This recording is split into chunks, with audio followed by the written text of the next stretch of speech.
In the 1980s, one name stood strong as the name in sports entertainment.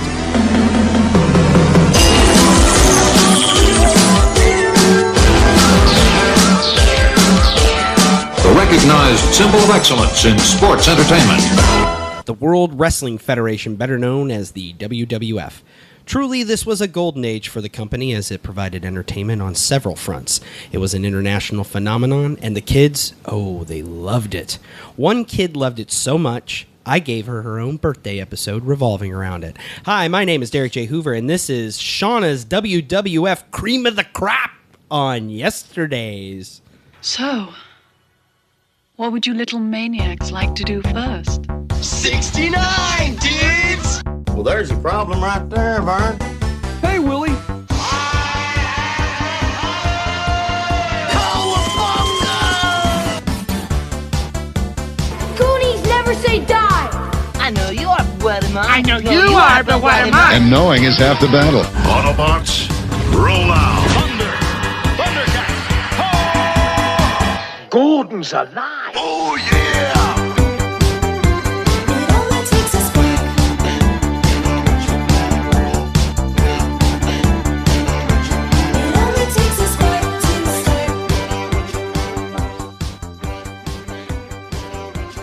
Hello and welcome to Yesterdaze. I am your host, Derek J. Hoover, and I am joined by Dustin Wyckoff, Jason Tosh. Gentlemen, how are you both?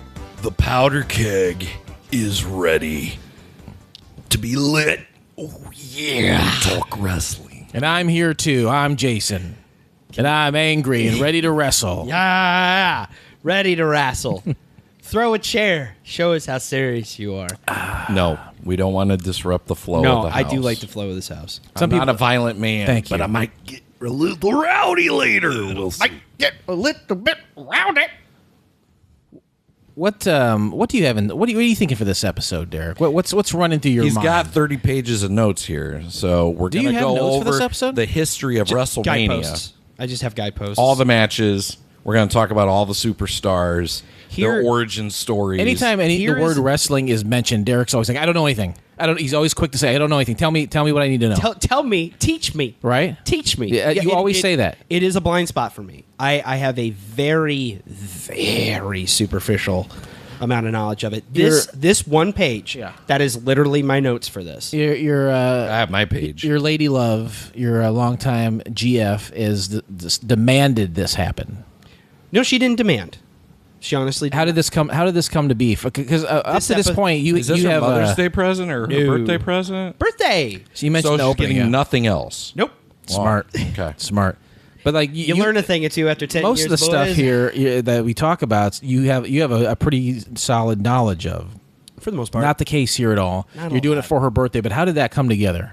Well, I was taking a look as far as like planning ahead for release dates, and I noticed that our very first episode of July was on her birthday. Her Well, birthday. hot damn. Hot diggity damn. Happy 28th Yes. birthday, Shawna. I think she's much younger than that. Oh, absolutely. Happy birthday, Shauna. She got the ass of a I was just trying to- 23-year-old. Of a what? Did you say a 10-year-old? 23-year-old. Did you hear what he said? Yeah. Gross. You're making Derek Ew. weirder. I was at least trying to keep the I heard age- what I heard. Okay.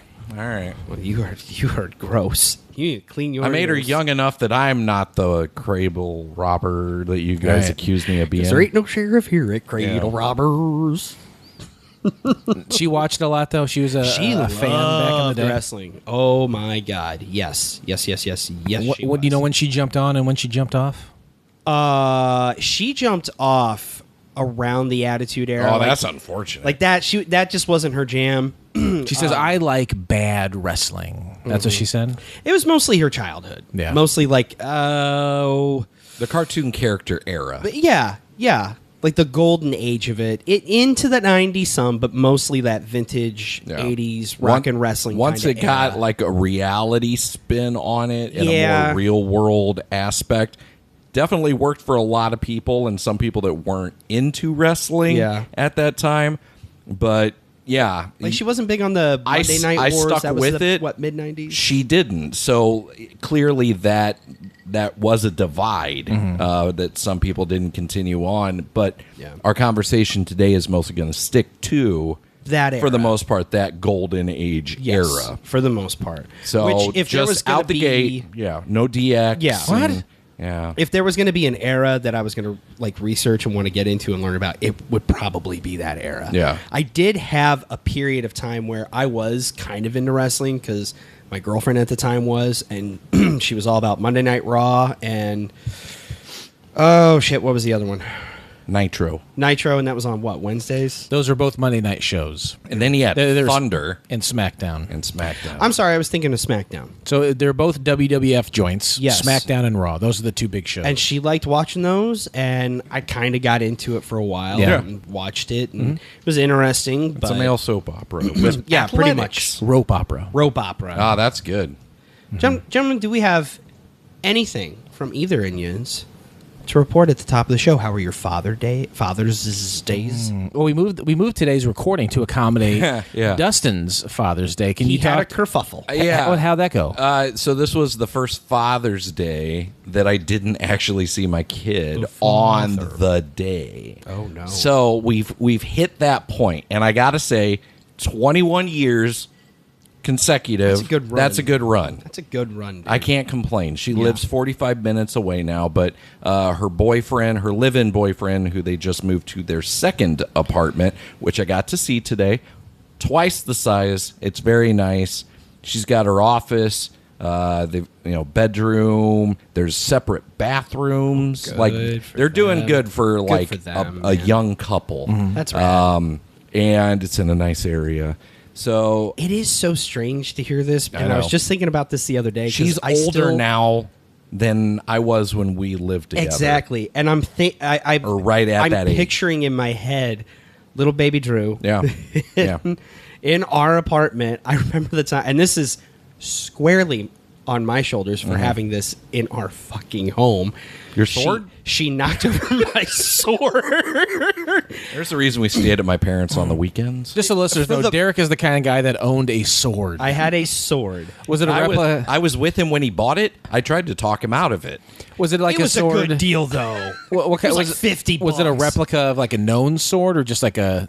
It was a functional sword, but it was a knockoff He was of pretending like to Lord be of the He-Man Rings. the whole weekend. Oh god, if it was a He-Man He sword, just kept yelling, "I have the power!" at the Beastmaster, and was like, Yeah, Mark locking Singer. eyes with him. Mark Singer was just Kodo making and that Podo. same face the whole time. Like, you need to calm down.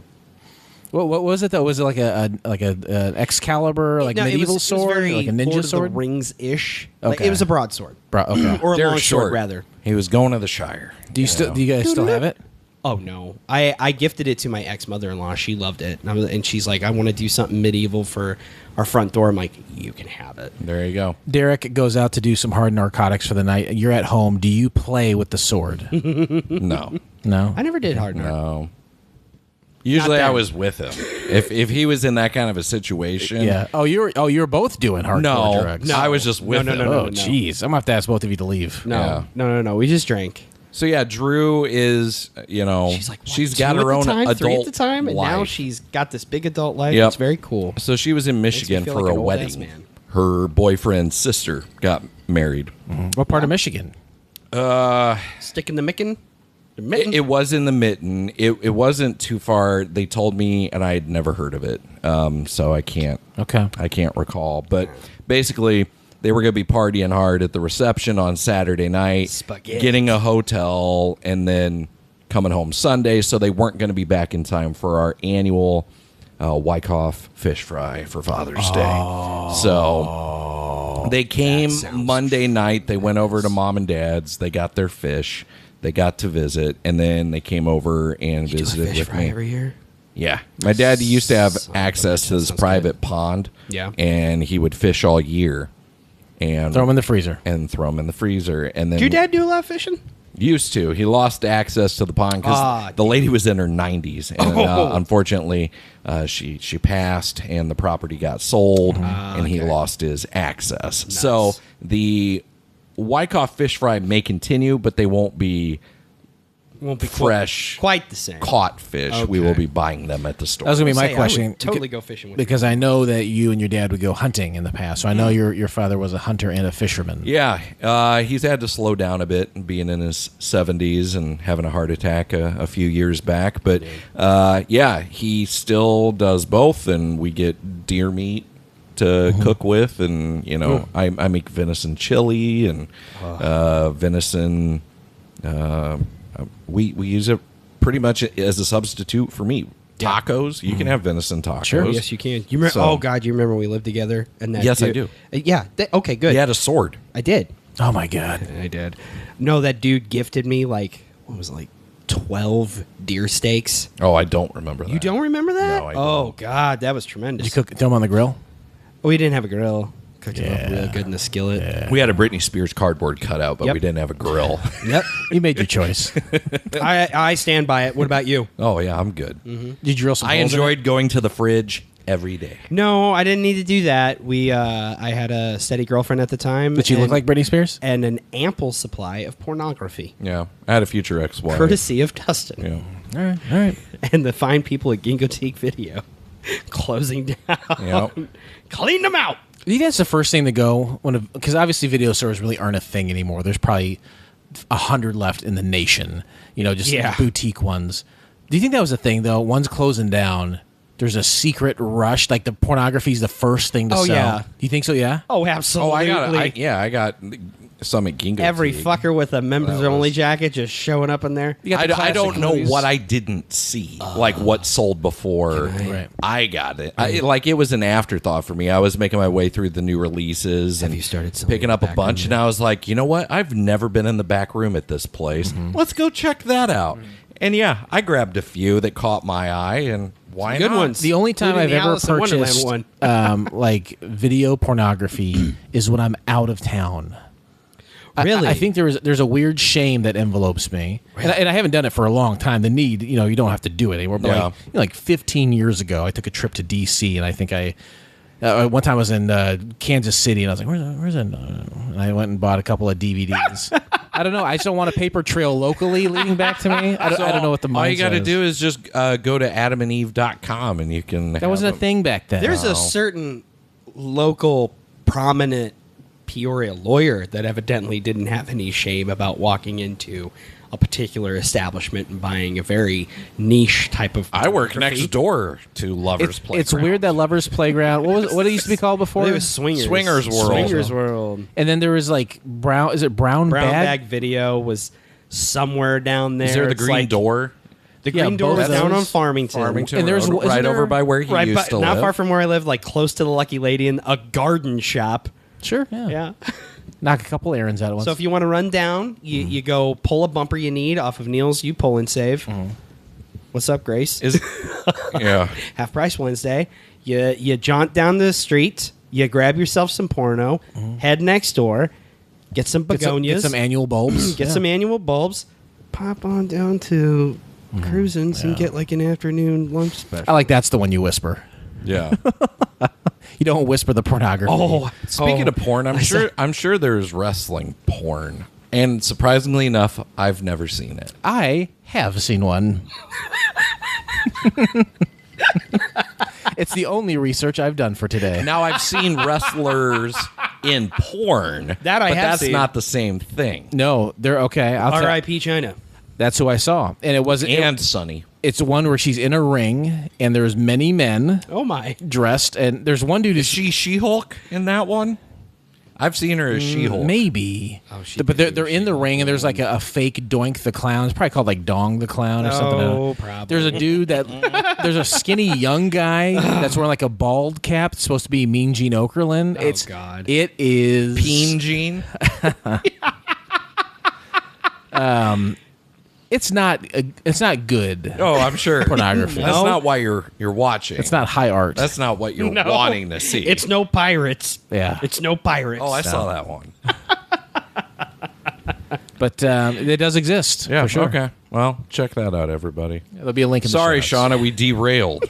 Nope, this is what she wanted. This what is she asked for. happy birthday, Well, I do have Shandy's. I do not have Shandy's, but I actually have a letter An honest to God letter. Stop waving. Is this her handwriting? No. Oh. No. I was going to critique her penmanship. I'm going to read it. Hello, gentlemen of Yesterdaze. That's us, Jason. I figured... We're the gentlemen. Yes. Hello. I figured I would send an old school letter with this Canadian care package. Now, I'm going to stop there because I'm a little... Did Geddy Lee write us a letter? I wish it was Geddy Lee, but I am thrilled at who actually wrote it to us. This was part of a care package that I was hoping to have had last record. Oh, yes. Unfortunately, it got delayed. I remember. Thanks a lot, Obama. Yeah, Obama. And it showed up, I think, the next day. It did. It was the next day. So, this is from our good pal, Nostalgia Nate. He continues, now, my apologies for the messy handwriting. Let me know if yous... I'm going to read it exactly how he wrote. He went full-blown Canadian. If yous have or don't have this stuff for sure. I've enjoyed the show and been very glad that I've had a chance to listen since episode 1. It's been great laughs and a good time. I've also started on Radio Rewind for some time now and enjoy that one very much also. Jason and Dustin, you two do a great job, and I've added so many songs to my playlists. I want to thank you all for putting on wonderful shows. Derek, I'm glad you put so much into the show and hope you enjoy doing it. He sent a care package. You guys, I asked you about it. Yeah, I saw chips and yes. Dips and chains and whips. Mm-hmm. I saw those. And too. I said I only am interested in 2 of those things. You figure out which ones. Figure it out. This is what he packed. It was the chips and dips. So, for what's in the box, there is Coffee Crisp chocolate bars. This is a lovely delicacy from the fine people of Nestle. Did you do for the Patreon a unboxing reveal? I should and then have. a live taste test, and you're doing a mukbang of Canadian delicacies. No, Adult Orphan or old. That's the thing, right? Old Orphan presents. Old Orphan presents Coffee Crisps. Those were delicious. I have heard of those. I have heard very good things about them. Yeah. They're very so popular. good. But there was ketchup potato chips, right? Oh, it's on the list here, my friend. I wouldn't poo-poo any of that stuff. I'd try it all. Yeah. No, I'd try anything. He sent Smarties candy-coated chocolate. Pass. They're well, it's not like our Smarties. I love Smarties. What's wrong with They're like Smarties? flat M&Ms. Yeah. It was insane. Kinder Surprise eggs with toys because we won't choke on them here. What comes in a Canadian Kinder egg? Like a Chad Kroger or an Avril Lavigne figurine? A Lavigne Geddy figurine? Lee Pogs. Yeah. A little Seth Rogen. Yeah, a little itty-bitty Seth Rogen. Yeah. You hit his little fro. He sent me 2 types of chips, all dressed in ketchup. Oh, so good. He sent me a bottle of authentic Canadian maple syrup. Ooh. He says, I know you have it, but here's a Canadian one, eh? And a true... I did not expect this. This knocked me back. And a true North Care Bear that Derek can give to Henry or something. I totally kept it. So... Yeah, there's a Canadian Care Bear. Specifically I a had Canadian no idea. one. It's just made for Canada. It's True North Bear. He's got a maple leaf and a little hat. He's a member of Alpha Flight. He's a member of Alpha Flight. He's hanging out with Sasquatch and Puck. Mm-hmm. It's awesome. Is North Star one of them too? North Star, yeah. And his sister Aurora. Yeah. They're like the Wonder Twins. Borealis. Yeah. What's it? And then on the back, sorry I couldn't add any Canadian beer or some legal Canadian weed. Oh, that'd have been great. A bit too sketchy to send in the mail. That BC Bud. He was thinking of you. Much. Not Busey Bud. British Columbia. He was thinking of you. Busey Bud. Busey Bud. Only in acronyms the entire time.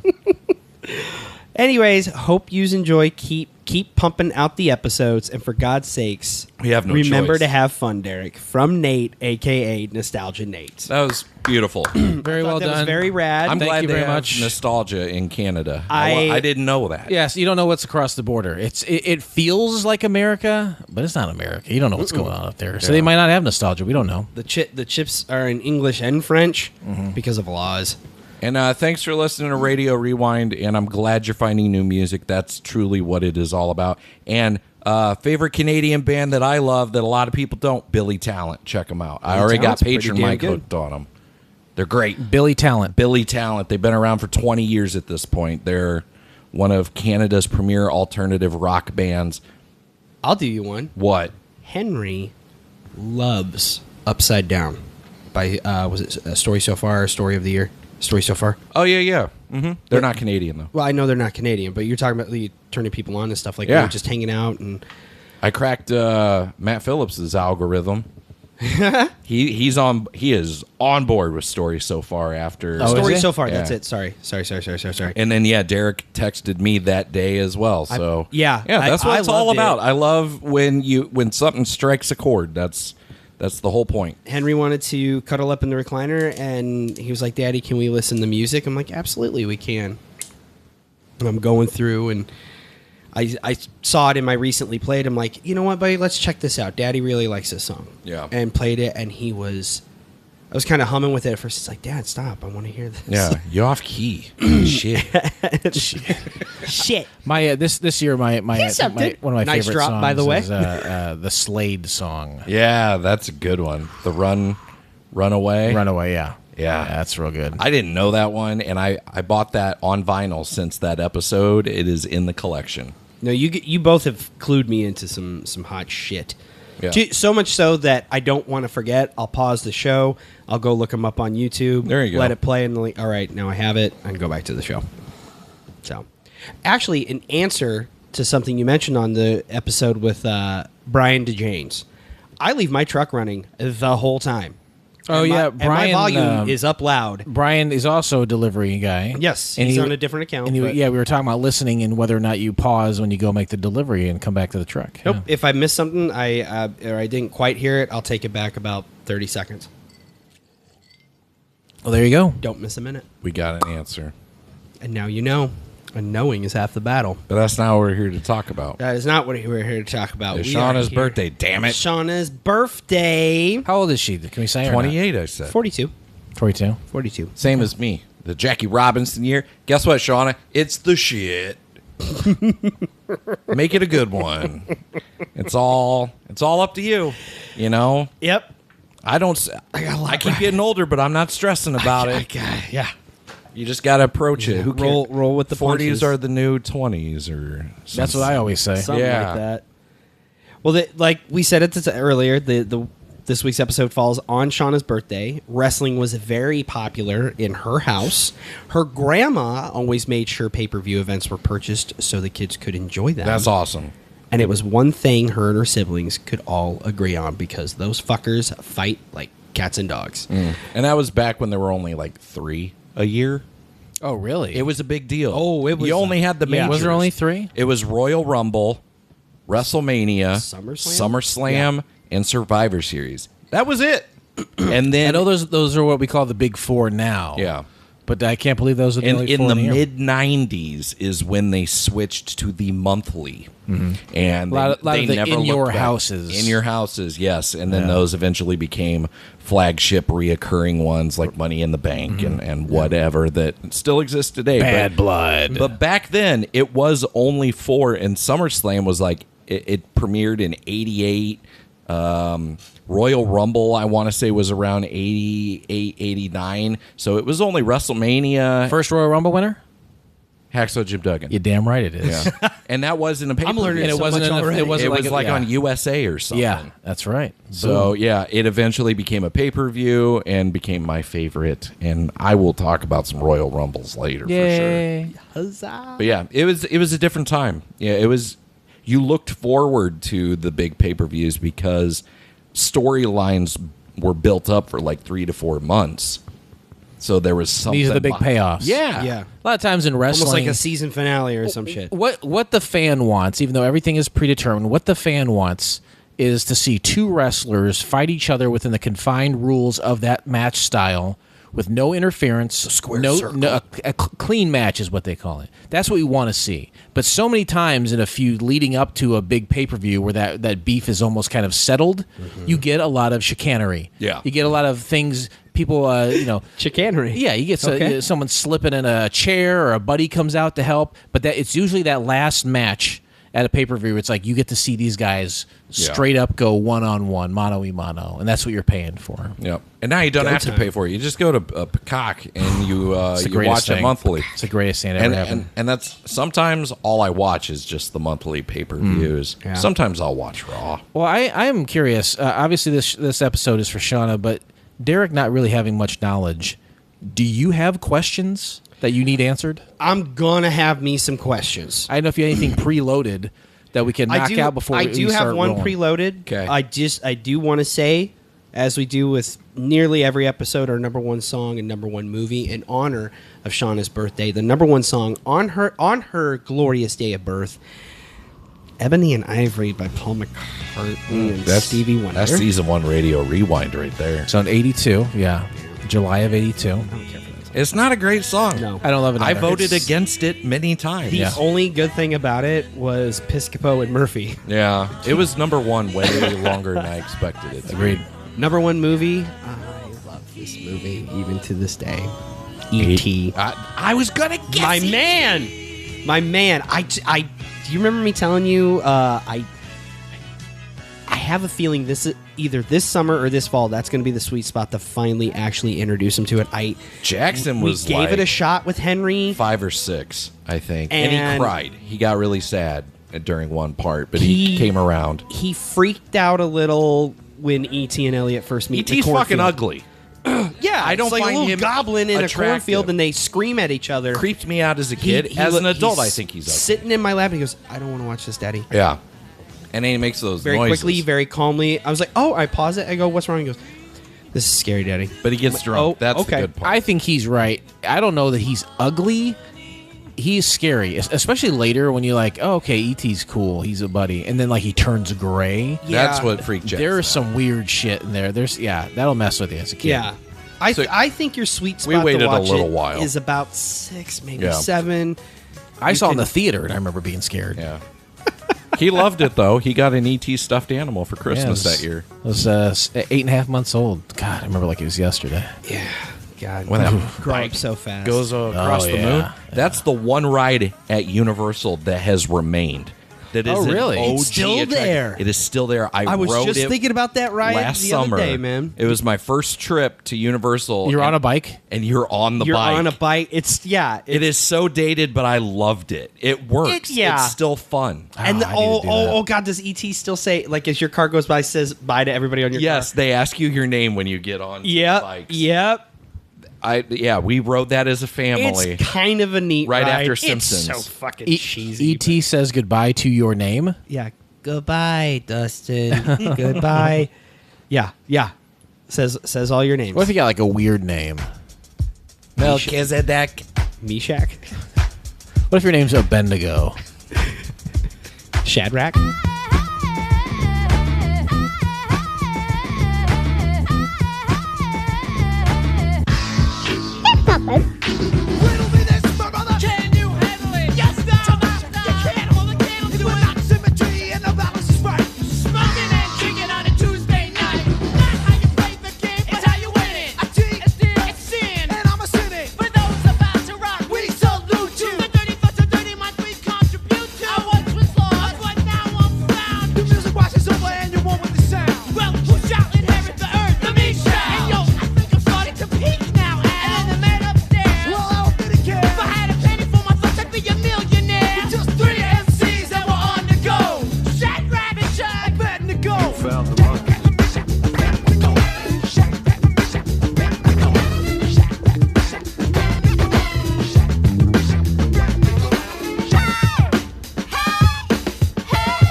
Yeah. Who was the guy that Shadrach's you mentioned? my favorite. That you mentioned not only on this show but Radio Rewind. The little guy that got up in the tree to see Jesus. No, Zacchaeus. Zacchaeus. Yeah. He was a wee little man. He was a wee man. Wee little E.T. man would was not say bye to him. You wouldn't even see him. He's No. too Didn't tiny. even see you. Too tight. He's in the basket. I like the Bendigo because he's one of those. He's like that Yeti that the X-Men fought.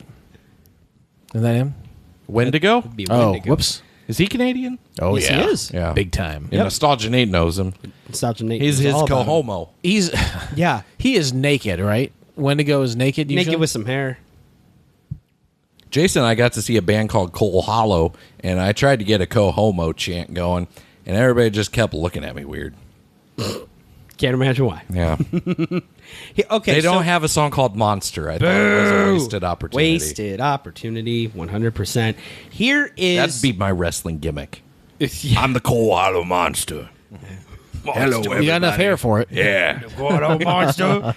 Don't mess with me. I'm Coal Hollow Monster. I invented a new genre of music. Sometimes Monster they pop. call me co-homo, and I was like, you guys, that's not really cool anymore. It doesn't work. It doesn't fit my image. I love gay people. It's Pride Month. I made a new genre of music called Cohomo Pop, and I smoked a cigarette. Can you, as co-homo, say goodbye to Derek like he was leaving the ET ride?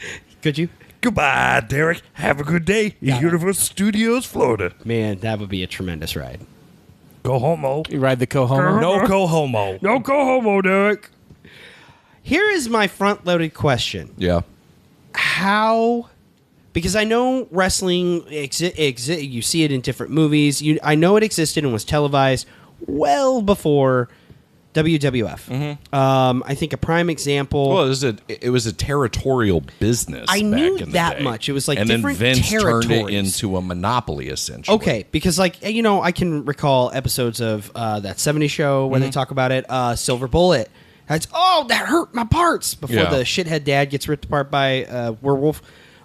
He's watching wrestling, but that's not. I know that's not WWF. That's like territorial wrestling. Yeah. and you still kind of see territorial wrestling now, like Windy City Wrestling. Yeah. and There's a lot of another one indie that's promotions. That's kind of indie. That Pixel Dan, for example, he has a character called Spencer Power and does wrestling. And Jason, you guys had Iron Spirit. Yeah, the last 2 years at my brother's video game convention, we've worked with Iron Spirit Wrestling out of Bloomington, Illinois, and they've performed live professional wrestling shows at the convention. And it is incestuous. Like, very much people so. that wrestle in Bloomington will go up to Chicago and wrestle and vice versa. Yeah, because like I know Eric from Hey Internet Eric, like a lot of like wrestlers out of there that he's familiar with. He's even interviewed a few. There's another one I can remember. Late night on Fox. This is well after Mad TV had gone away. Ring of Honor. Yeah, Ring was of like Honor. broadcasted. Still around. I know that was local because I had a friend, Chicago. Abby, Chicago, yeah. that like participated with it when they came around here or something. So my question would be, how did WWF come to be? Take me to church on that. Like, how did this happen? You said Essentially, Vince monopolized. Here we stuff. go. Vince's dad, Vincent Sr., he ran the WWF, and that was based out of New York. I assume that was Worldwide Wrestling Federation. Yeah. Vince Sr. turns the company over to Vince Jr. Vince buys his dad out. His dad's getting old. Vince has a whole lot of chutzpah and a big old set of balls that are eventually going to get him in a shit ton of trouble. But not for like 40 years, so it's fine. Okay. But those chickens don't come home to roost for a while? It catches up with him, good. as well it should, for the shit, literally, involved. As much shit as you can and probably will talk about Vince McMahon Sr., he is the most important name in the history of Junior? professional wrestling. Yes. Vince Jr. he's done more for wrestling than any single person on the planet. What he did was, when he got control of the company, he started buying out all the other promotions across the country. He was taking their talent and adding them to his roster because he saw a future in cable television and getting on TV and turning it into a product that was reaching beyond just its specific So much region. like Ted Turner, he saw the future. Vince had TV time on TBS or it would have been TBS. In the early days, he bought time on there, and they were like competitors technically. But he ends up essentially buying out everybody, taking all their big stars. Like AWA, that was kind of our area. It was more Minnesota, but it would dip into Illinois. But that was where Hulk came from. That was where... So he was a Midwestern guy. Yeah, well, he's from Florida, but he trained in... he made his name in the AWA. Started making his bones in the... So in the early 80s, Vince Frankenstein's this federation. And it really is almost a partnership in the beginning with Hogan, because Hogan's popularity had skyrocketed due to being in Rocky 3. Yeah, Thunderlips. And he really, I think that's really what propelled wrestling forward. Yeah. And it gave him the and then balls. The MTV tie-in, the rock and wrestling. Cyndi Lauper was a huge name at the time, and to get her involved, all these things helped really propel WWF into the zeitgeist. For our generation as kids, like we're still around. I don't know many people that go to wrestling today that are wearing Bruno Sammartino and Lou Thez t-shirts. I know a guy. Do you? No. Yeah.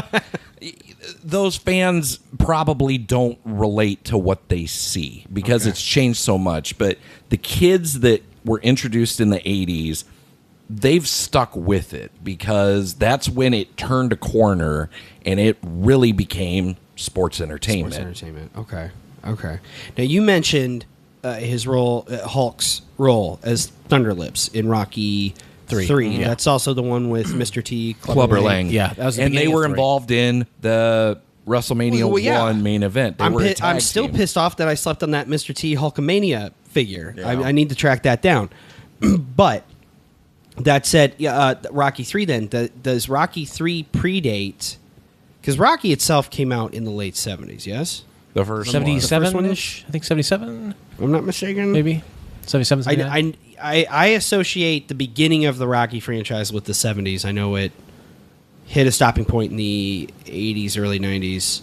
Rocky 3 was 1982. Okay.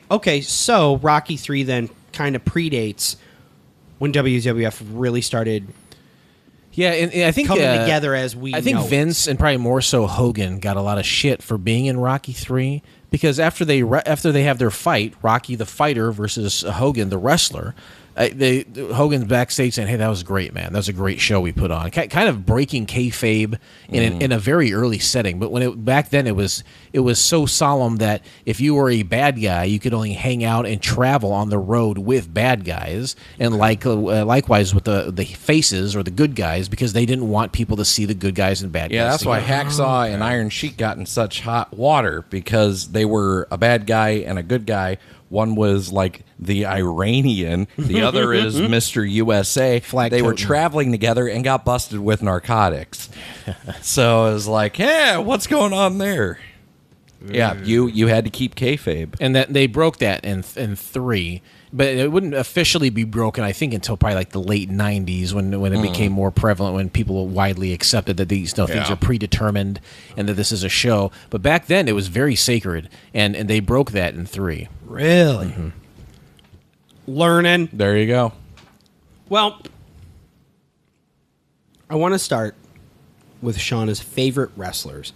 And once I list these bad boys off, if you guys have favorites of your own. Oh, I got my own list of by all means. Singles wrestlers and tag teams. Oh, my boy, strapped. Yeah, like I said, I'm talking 83 to 93. So you got a solid That's 10 like the years decade of I'm looking at. Some badasses. Well, Shawna's favorites were, of course, Hulk Hogan, Rowdy Roddy Piper, Macho Man Randy Savage, Ultimate Warrior, Marty Jannetty, Shawn Michaels, the Bushwhackers, Mick Foley in his Mankind personality. Okay, so that's dipping into the almost the tip of the Attitude Era, I think that's like and then right he goes into it. At the end of she started pulling away a little bit. Okay. That or she stuck with it a bit and she fucking hated it. The Big Boss Man, and of course, the American Dream. Hell yeah. Dusty Rhodes. You know, it's funny. I was just looking up Dusty Rhodes on Wikipedia the other day. Never had a championship. Really? In WWF. Not a singles, not a tag team. 0 championships. He's in a couple Hall of Fames. Yeah. But like no championship runs. I think if you ask someone, I bet they would just say Dusty Rhodes was an unbelievably reliable worker. He was the people's champion. Yeah. For the people. Unlike his son, who is an actual champion. Yes. who's his son. Who Gold is Dust got the stunning. icy strap a couple times. Yeah. So yeah. Gold Dust was his son. I love That's Gold Dust. Dustin. Holy Yep. shit, he's great. See, yeah, no. He would be on my list. Cody is kind but of fucking that's- dreamy. That's beyond the scope of. You say Cody is dreamy? Kind of dreamy. Cody looks. He's very cut. He's the but he's American- not freaky, American freakishly nightmare. cut.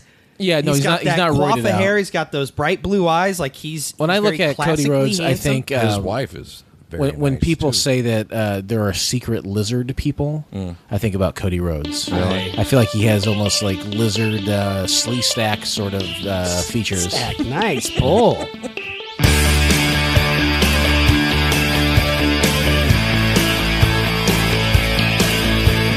Whispers in the hall never bother her at all. Or the laughter from the boys in the gymnasium. Fraulein Mueller is alarmed at the scratches on her arm. And the German homework is late again.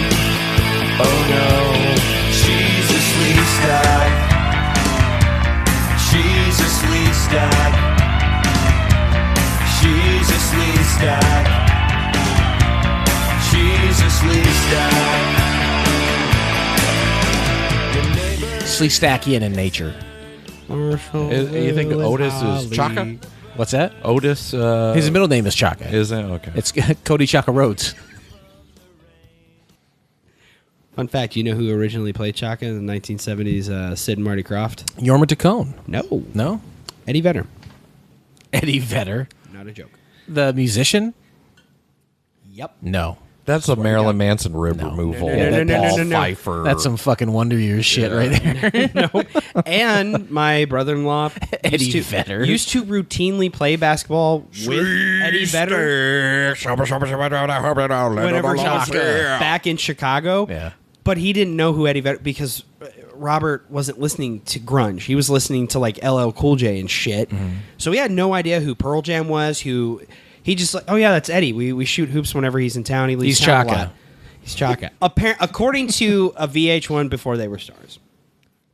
I also think it's bullshit, but that's You something- came in pretty hard with that info. Yeah, a Kevin Clarkian level of confidence. No shit. swinging my dick and everything. No, I've got Who's your some other favorite wrestlers. Tell me some of your own. Some of these were already mentioned. Like your Macho Mans, your Pipers, and the Rockers.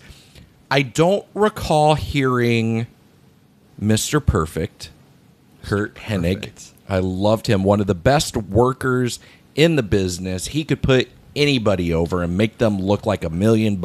In that time period, I think you have Bret Hart and you have Kurt Hennig as some easily the greatest technical wrestlers of their time. Yeah, the Hart Foundation. A true pleasure to watch them work. One of my favorite tag teams. I also loved the Road Warriors / Legion of Doom. And also, they're kind of rip-offs Demolition. Demolition was the WWF early days. Those are their like gay S&M counterparts. Yes. They're wearing leather and shit, and it's like they're listening to Judas Priest. Dusty Rhodes, Jake the Snake, one of the best promo cutters of all time. Co-promo. Jake the Snake Roberts, the match is at hand. Well, the $1 Million Man, Ted DiBiase. Here we are at WrestleMania, and it's the biggest match of your career. Why? Because everything you stand for is on the line, namely the $1 Million belt. Oh, yeah. It can be yours once again. You see, all you have to do to get it back is go through Damien and me. But you see, Damien and I don't forget. We remember all the times you made people grovel for your money. These were people far less fortunate than you. People who could use your money for essentials. And what did you do? You made fun of them. You humbled them, and you humiliated them. Well, now it's my turn. I'm going to make you beg, DiBiase. You are going to get down on your hands and knees. This time, you'll be the one that's humbled. This time, you'll be the one that's humiliated. And this time, you will be the one that grovels for the money. And how appropriate that the money you grovel for is your very own. A victim of your own greed, wallowing in the muck of avarice. Longfellow couldn't have said it better. And you all right there, buddy? Yeah. All right. I dabbed it, and I... Maybe that's your last one. No, I'm just kidding. Maybe He's loaded. Maybe you shut the fuck up. We got 2 more shows to do.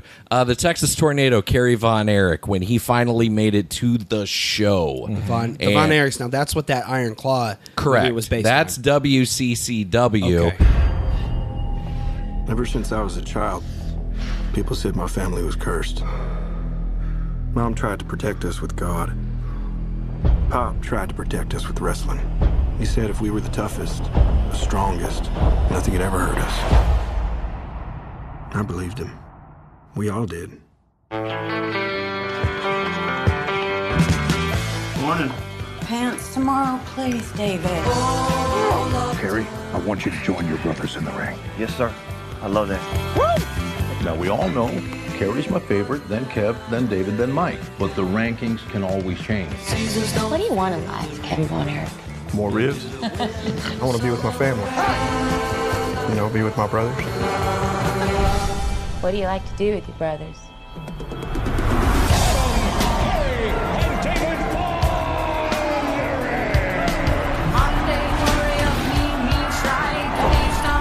Together, we can do anything.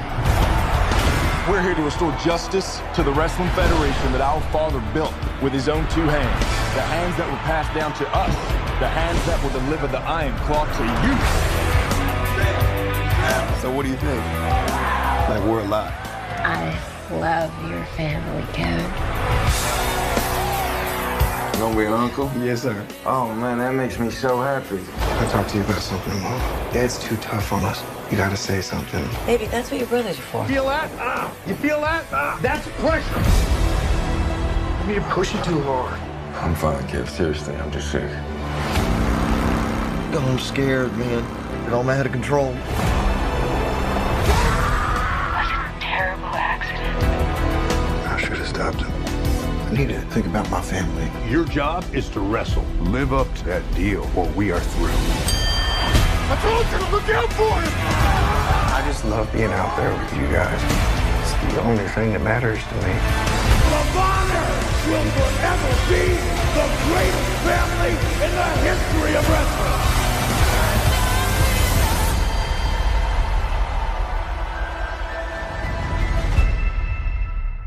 Which I used to watch on ESPN after I finished Thundercats when I came home from school. They used to broadcast, so I knew the Von Erichs and all these Texas wrestlers because it was shown on the early days of ESPN when we first got cable. Okay. And the British Bulldogs. I really love the British Bulldogs. Davey Boy Smith, Dynamite Kid. Dynamite Kid, notorious asshole that didn't make it in the company very long. He's had really bad health issues because of the way he wrestled and just the way he lived. But Davey Boy Smith, R.I.P., he had a singles run in the 90s and part of the Attitude Era until he developed a drug dependency and ended up passing early as well. Yeah. Damn. But the British Bulldogs were great. Okay. Who were some of your favorites? I wouldn't say this now, but when you're young, Hulk Hogan, of course. Yeah. I mean, he is the face of the company for, like 5-7 years. And when you're a child, that is your entire life. Yeah. So when people call him the immortal Hulk Hogan, it's like, oh, yeah, the guy's been around as long as I have a memory. So Hulk Hogan, while, it turns out he always played the political game and is not a great dude, I don't think, and not necessarily even a good wrestler, but he had charisma for days. Yeah, and that was everything. The guy was TV ready. He could talk. He had the muscles. He had the bronze. The Bushwhackers were mentioned as well. I don't think I realized until later in my life that they were such perpetual losers, but they were fun to watch. Whoa! Oh, yay! Cousin, isn't it good to walk in the arena and to see all the kids swinging their arms. Oh, not only the kids, Cousin Luke, but all our mates out there, all the bushwhackeroos, as we're coming in, Cousin Luke, as we're climbing, as we're marching, as we're going to the top of the WWF Tag Team ladder. All our mates out there, Cousin Luke, they're doing it with us. They're climbing to the top with us, Cousin Luke. They're helping us march over our opponents, Cousin. We're all going together, Cousin Luke. We're marching over the Cousin. It's one for all. And all our mates out there for the bushwhackers. You know, that they were just goofy dudes. Yeah. The funniest spot that one of the bushwhackers did that I remember was in one of the Royal Rumbles. For years, decades even, he had the shortest. He had the record for the shortest span in the Royal Rumble match. He did his march up the aisle doing his arm pumping thing. Yeah. He gets in the ring. He does that around, but somebody, I think it might have been like the $1 Million Man, grabs his head and while he's doing his march, just throws him out the other side of the ring. And then he just lands on his feet and continues walking around the ring. He never stops pumping his arms, and he walks back to the end to the back of the ring. It was great. As a kid, I loved it because it was like, this is funny. It's stupid, but it's funny and it works. Yeah.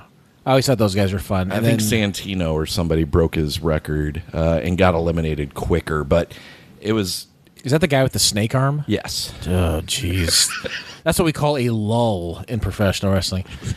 He wore a sock over his arm that was like a snake, and people would snake charm his arm. Yeah. It was Mick Foley already did the sock Yeah, thing. he had the sock guy. This is what happens when you buy your competition, have no competition, and therefore you can say we don't need quality anymore. We're the only game in town. That's what happens. You get a guy with a snake arm. Fuck yourself. So yeah, we're talking the early days when they had ideas and I like. They didn't all work. I did like Kurt Hennig too. He was Mr. Perfect. Mr. It was Perfect was a great. And I saw some vignette of him a while ago where people were just saying he was truly maybe one of the greatest just natural athletes in the company too. Yes. Like he the vignettes he would do himself for the company was like, I can do anything athletic perfectly, and there would be people after the fact saying, that's about right. Actually, he was truly an incredible athlete. Throughout the history in the World Wrestling Federation, there's been a lot of great wrestlers that came down the line. Maybe one every 10 years. Brutus the Barber Beefcake. Perhaps you're one of them amazing things that only happens once every 10 years.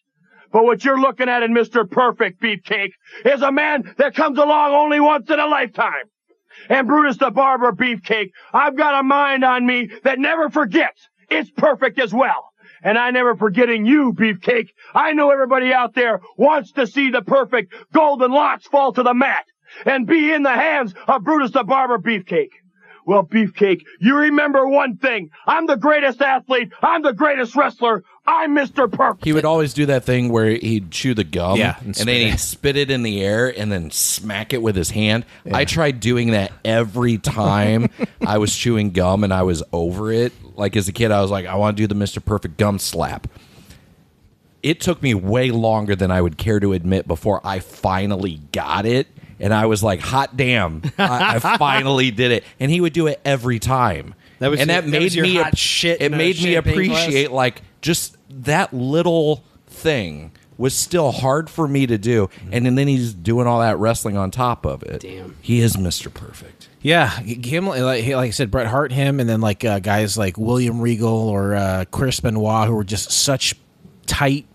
Like Kurt Angle, maybe Shawn maybe Michaels was great in the ring. That's why you know who he is. And Marty Jannetty, faded away. The HBK solo era was great, but a lot of that was after '93. Yeah. The Rockers is more this era, and they were one of my favorite tag teams. Well, outside of favorite wrestlers, I did have her give me what some of her favorite storylines pieces of drama were. Yeah, I'm ready. So she was a huge fan. It's funny how you just ended our last little segment. Oh, I know if you what will. I'm doing. She loved the Hart family and all of its drama. Coming off of that, she loved the Rockers. Mm-hmm. Everything with Marty Jannetty and Shawn Michaels. And she wrote this down, and I went and asked her when I was typing up notes and kind of getting a structure. I was like, what do you mean by this? All she put was Miss Elizabeth. Oh. And I was like, what do you mean? She goes, just Miss Elizabeth. Well, I love Miss Elizabeth. I love everything about her. Miss Elizabeth did a lot. R.I.P. to her as well. She was the epitome of femininity in the WWF. She's very beautiful. And like saucy, because there was one time she got up on the ring apron and she took her skirt off and she had like a bikini bottom on. The red ones? Yeah. And it was, I mean, I don't know. Right. And at the time, that was like, holy shit, she can do that? You know what I mean? Like now they're wrestling in thongs. Meanwhile, I'm watching like Tess and Stacy Keibler videos, and her ass is hanging out, and my pause button's broken. Yeah, but that I was gonna say like some of the whatever, it's fine, it's wrestling. Yeah, but like some of the outfits now, like hachi machi. Yeah, a lot of asses hanging out, but that was scandalous. Yeah. And she was one that never like did nudity or posed, in like adult magazine. I looked. I made sure it never happened. You did for research. Yeah, for research strictly. purposes. Yeah. No, Elizabeth Hewitt. She was involved in a lot of things. She was Randy Savage's girlfriend, real life girlfriend. Real life, yes, and like he got her involved, and he wrestled in another territory. Came to WWF. Brought her along because he wanted her on the road with him, and like he wanted them to be together, which eventually did not work out well for them. But yeah, why is that? They were actually married, but they weren't married in the ring.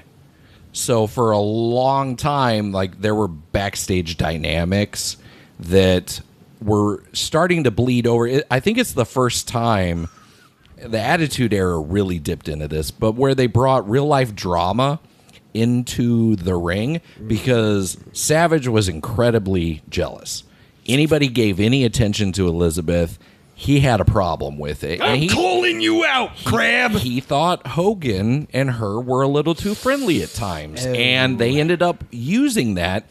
There's a Saturday Night's Main Event where the Mega Powers, Savage and Hogan are teaming up. And I love when they would shake hands. Yeah. Oh, you got to hold the wrist as you lock it in. Look at that. That is something I do remember. If you don't control the wrist before you lock hands, it could fly off. It's that powerful. I do remember that. If you know what we're talking about, Google Mega Powers handshake. It's a sight to behold. But Elizabeth gets hurt, and Hogan takes her to backstage and leaves Macho Man by himself. Handicap match. Now it's 2-on-1, and he gets upset and he goes backstage. Well, apparently a little real life aggression came out in that moment, and there was. Damn. Randy was incredibly jealous and controlling. Roids are a son of a bitch. Yeah. This is what you do when you're a Elizabeth self-destructed, and then they still had to work together. You can't date or sleep with or marry anyone you're on the road with. You go town to town and you fuck random groupies and whores, and then once you're done wrestling at the end of the day, ring rats. Then you can get with a lady. That's but in what the they're meantime, called. it's going to be a nightmare. It's like a very, very Lot rough lizards. sounding version of badge bunnies. Yeah, there's lot lizards and ring rats. And I'm not a fan of rodents. So if I'd have been a wrestler, I'd have been like, can we call him something else? Happy birthday, You Shawna. just named him. Happy birthday. Well, okay. So what were some storylines and shit that you guys loved? Jason, do you want to go first, or you want me to? I don't know that I have any. That's Go true. ahead. I was more in it at this era. So the Rockers splitting in January of '92, we've already talked about on the program. I got called to task for getting a detail wrong. So a listener of the show had Quip. said something. Yeah. Okay. He was like, that didn't happen how you said it happened, Well, which is fine. All right. It still ended up with Marty Jannetty going through quote-unquote glass. Sugar Glass. This is Brutus the Barber Beefcake had his own talk show. Yeah, because I'm trying to remember, is this when he'd had his face injured and he had to have total reconstructive surgery?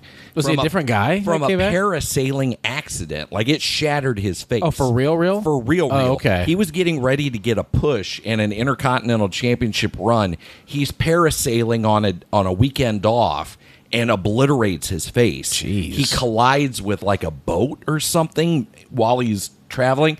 He has to go get reconstructive surgery. If you watch his Dark Side of the Ring episode on Vice, great watch. If you are a fan of old school wrestling and you're not watching that show, I don't know what the hell is wrong with you. He's a guy from that era that is still alive. Yes, I met him. He had a booger when I talked to him. Yeah, that's the boogerman. Yeah, but the rocker split, that was traumatic to a young Dutch. And let's talk happy. Hot Rod. Give me something happy. Roddy Piper. Yeah, Hot Rod. You mentioned Dusty Rhodes. He started heel, right? He one of the best in the business on the mic. You talked about Dusty Rhodes never having a title in the WWF. Yeah. Piper in 1992 at the Royal Rumble, he beat the Mountie. Sorry, Nostalgia Nate. I know he's a national hero. Canadian. Yeah, but he got beat by Roddy Piper, and Piper got the Intercontinental Championship. It was his only title with the company, with being the number one heel during that peak era. Never got the strap because Hogan carried it. He never got a tag title. He never got an Intercontinental strap is belt. A belt, yes. Okay. When I say I don't know shit about wrestling, welcome to Flavor Country. He never got to be the quote unquote guy ever. And in 1992, they finally righted that.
Ladies and gentlemen, the winner of this bout, and new Intercontinental Champion, Roddy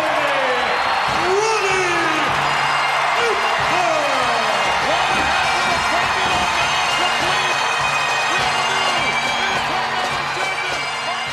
He had left to go do movies. He did They Live, Hell Comes to Frogtown. The failed pilot for Tag Team starring him and Jesse Ventura. Yeah. So he was doing that. He was growing his hair out. That's long hair era Piper. He's not wearing the kilt as much. It's the blue trunks and the long hair. He was still fun. He did some commentary around this era. God, he was badass in They Live. He got to be a champion. And as a longtime Piper fan, I was glad he got that moment for a little while, and then he relinquished it to Bret Hart, and Bret Hart held that for a long time as well, as he should, because the Intercontinental Championship, that's your best wrestler in the business. Like that, for a while, that's what that is meant. Cream of the crop. And Gunther. It's not the highest belt. It's not. It's like a mid-card belt. But it lets everybody know you're the shit. It's sometimes referred to as like the workhorse championship, where it's like, we're not going to put the biggest guy up every week wrestling different dudes for the championship. Yeah. But the IC guy, the Intercontinental Championship guy, he's going to be wrestling more frequently. And those were always my favorites. I was in the Intercontinental Championship until recently. Gunther, was he had held it for like, do you know 666 days. Isn't that odd that it was exactly that? Yeah.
but that guy is a big load. I love him. And then he lost it to Sami Zayn, who was another really good wrestler. Yeah. So, he got his moment. Absolutely. Getting a belt. How about Andre the Giant turning face, which means a babyface, a good guy. He comes. He'd been. I want to be your buddy. He'd been a heel as part of the Heenan family. Oh, look at this! And Heenan's giving it to Andre the Giant. Andre just told him I got kicked right in the face by my partner. And Bobby Heenan, look at Bobby Heenan. He is chewing on Andre. He's actually poking him right in the chest, Gorilla. Boy, is he been out of shape.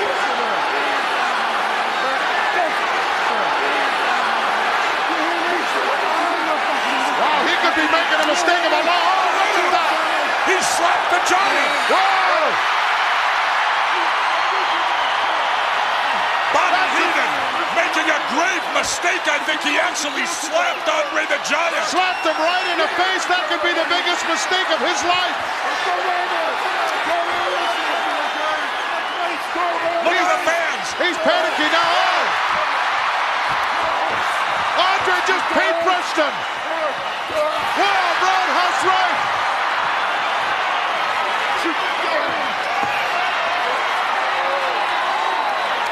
I guess you could say that Andre is no longer a member of the Heenan family, Jess. I don't know. You'd have to assume that, Gorilla. Did he win the championship ever? Yes. Nice. Will you let me be your friend? There were. He You're right. Very limited on what you know. He won it and then gave it to Ted DiBiase. He sold it to him, right? Yes, he sold it to him. Yeah. So technically, he did win Ted it. DiBiase was that the $1 Million Man. Yeah. Yes, Okay. everybody's got a price. Yeah. One of my favorite That fucking- promo segments is when he pulled a kid out of the audience to dribble a basketball. He's like, if you can dribble a basketball 10 times, I'll give you this $100 bill. And the kid's dribbling. And after he gets about to 8 or 9, Ted DiBiase knocks the ball out of his hands. And the little boy's face, he's just crestfallen. And I loved it. Yeah. Like, as a kid, I was mad, but the older I got, and every time I saw that, I'm like, that is such great heel shit right there. Okay, so he was a heel. Okay. Yes. Okay. Yeah. It's just like that. That's good that heel is work. such Yeah. good. Yes, That's some Washington Everybody General will shit hate right you. there. Damn. Yeah, that's exactly what that was. But at WrestleMania 6, which I'm wearing a shirt of, it's my favorite WrestleMania, Andre turns against his tag team partner Haku and his manager Bobby the Brain Heenan and turns face. I want to be a good guy. And this is at the end of his career. He can't wrestle anymore. His back shot. He's a big dude. He dies not too long after We hardly this. knew ye. Yeah. But he got to leave the company a good guy, which I liked. I will be a good guy. Do you remember? So he left as a face. Yes, which I appreciate because for a long time Andre was a face. Everybody loved him. He's the gentle giant. So he probably one of the biggest guys ever to do it. I mean, there's a guy that's currently signed with the company named Omos. I'm right? sorry. I'll stop doing it. Thank you. Is his name Omos? Yeah. And he truly is like, I think he's like 7'7", like something insane, like easily the Giant tallest monster guy. of a man. But he's not like a huge fat guy like Andre the Giant was. Yeah. And I think he is loved. People love Omos behind the scenes. Do they? I think he's got Okay. like a really good reputation. Funny guy, but like he wrestles for shit. Because Yeah. when you're that big, you can't be. You're there's just a reason spectacle. why people.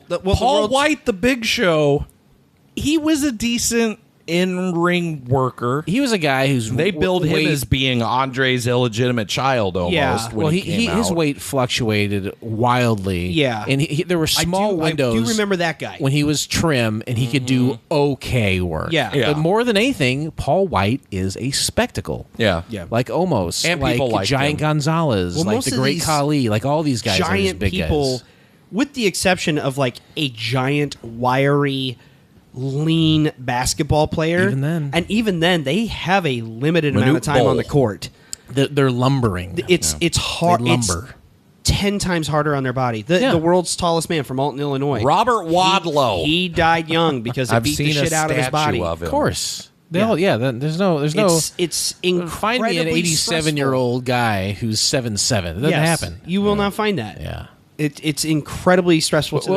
You need that pituitary. The guy who played, you have Kareem Abdul-Jabbar is the. What was that? The Archangel of basketball? He is the exception, though, because he is old and he's still alive. Well, it's because black don't crack. But Lou Alcindor. Thank you. Another good example, the fella, I can't remember his name, but he played Jaws in 007, and then he was Billy Madison, Happy Gilmore's he was also boss. He's in Strange Brew. Is he in Strange Brew? Yeah. He had to have like custom cars made because you couldn't fit in it. Like once he got into like his 40s, and you could see this in Billy Madison, like he had to walk with a cane. Sure, his body was just fucking breaking down under the weight. So I mean, Andre was a spectacle. Yeah, he'd come in. He'd take a couple swings, he could knock a guy out, or he misses, he gets tangled up in the ropes. Yeah, Hogan body slams him. It's like the first time some guy picked him up. That was a huge deal for sure. You got 93,173 fans standing on their feet for this one, Gorilla. The irresistible force meeting the immovable object. We started the match, and out of nowhere, he throws that first punch. Whoa, I block it. I throw one. I throw two, and I go under him for the slam, and we fall backwards. Exactly like I wrote it down. And the Hulkster unloading, going for a slam. Oh, he almost got him up. Oh, he collapsed. 1, 2. He pulled himself up by the ropes, and I'm waiting. He picks me up and slams me. Oh, slam. Andre picked him up with ease and lands him.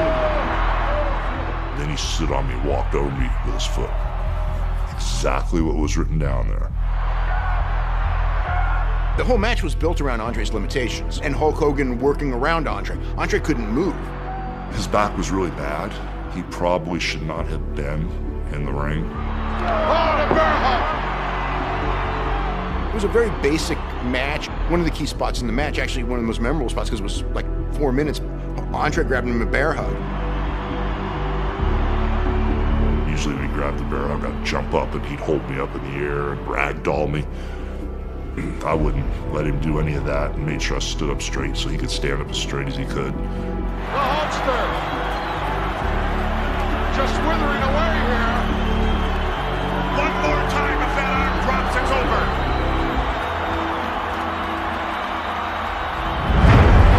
Oh, look at that! It's up there! Listen to these fans! Andre knew what to do. Andre could do the basic things that he had to do that didn't tax any physicality. Andre being stunned now! But they were so popular, it didn't matter what they did. There was like no way this match couldn't work short of Andre getting hurt and then being unable to continue. Andre now with an Irish whip in. He dropped the big guy. That's the first time I think that the Giant's ever been knocked off his feet like that. Look at the look on the face of the champion. He's hulking up, Jess. Finally out of nowhere, slam! Holy shit, he called slam. Look at this! He's slammed! I don't believe it! Right when he hit, I heard him go, leg drop. I went and hit the leg drop, thinking he's going to kick out. And he didn't kick out.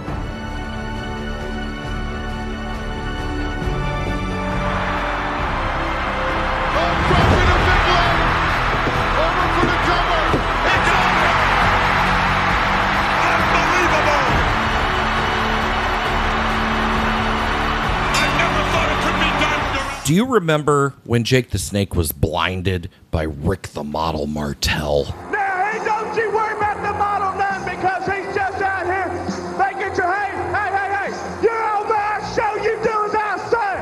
The only thing that stinks out here is attitude, my man, and you know what kind of attitude I am. I am a man that's always been a hired gun for his own stable. I am what Cain was to Abel. So you don't play no stinking games with me. Why am I here to play any games that I don't even think that she really knows He's up to something about love? I really don't care much about love, brother. He's gonna do it again. So don't be fooling this. Oh, he got it right in the eye! He got it right in the eye! Somebody get down there! Martel sprayed him right in the eyes with that arrogance! sprayed him right in the eye. I saw it. He's hurt. I don't know if it was intentional or not, but what do you mean you don't know? Of course it was. Boss man, who's scheduled up next, coming out. Jake is fighting him. Look at this. And he got him square in the eyes with it. Full force, right in the eyes. Look at. He doesn't know where he is. He took a kick. Buy like a cologne or something. Yes, Spray. Rick the Model Martel had his own scent called Arrogance. And it came in one of those like Acme pest spray Hell yeah. bottles. And he, like the coyote uses? Yes, like it looks like a Campbell soup tin can with a little basketball pump. It looks like you're in the 1960s taking care of termites in the garage. So he had that DDT, and it was spray painted blue, and he would do these commercials like. You say DDT? Yeah. Just That's Jake the Snake's move. Yeah, the DDT. That's his finishing move, the DDT. Oh, I'm talking about the chemical. Yeah. This was a move. So this all works. So, yeah, he would do these perfume commercials for Arrogance, and he would bring it out to the ring. Joker products. And he sprayed it in Jake the Snake's face, and he blinded him. And then we saw Jake on TV, he had bandages wrapped around his eyes. Oh, and he went to no. the doctor, and they took him off, and his eyeball was all white.